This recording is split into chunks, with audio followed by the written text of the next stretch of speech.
Hi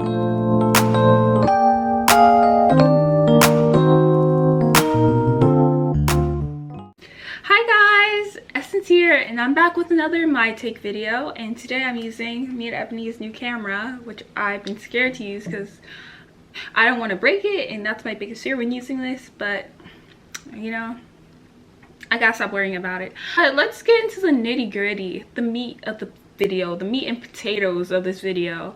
Today I will be talking about K-pop and disco. There's been a lot of talk today about Korean disco, which isn't a thing, and American disco, which also isn't a thing really.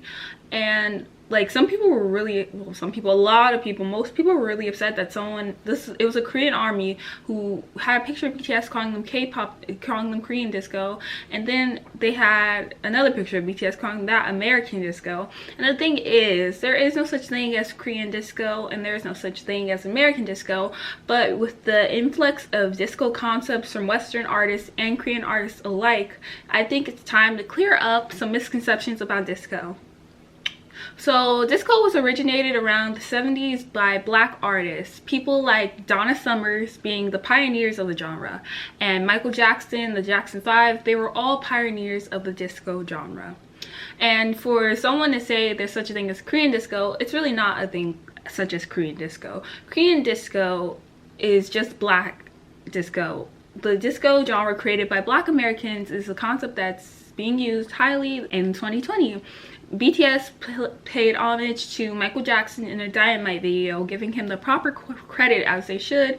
And some groups like G-Friend, they have recently come back with a disco concept. BTS had a disco concept with their new upcoming album B and Dynamite, and disco has been this like resurfacing concept in the world of K-pop. It's becoming like a hot, popular, trendy concept. Dua Lipa had a disco resurgence earlier this year. Doja Cat had a disco inspired performance with Say So, and it seems that disco is really trending and becoming a hot topic.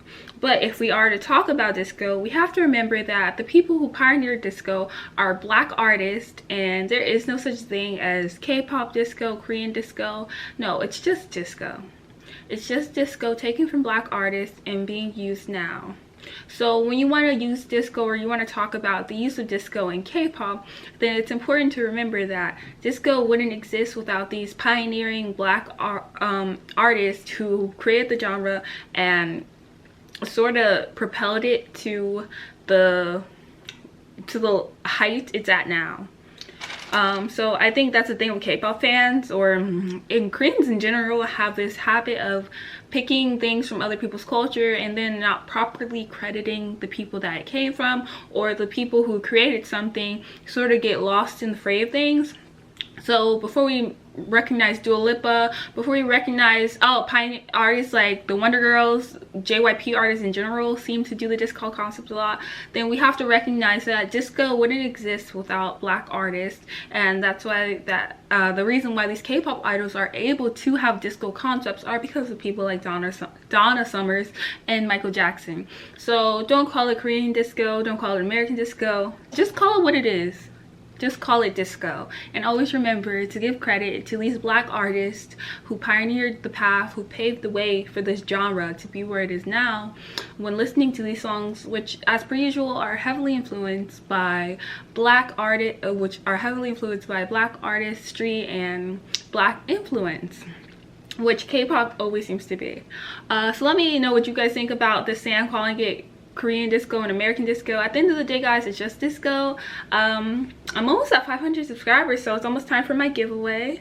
So make sure you subscribe, and like I said before, let me know what you guys think. Thank you for watching this video. Make sure you subscribe to my channel, like down below, and comment as well, and share this with your friends if you like what I have to say.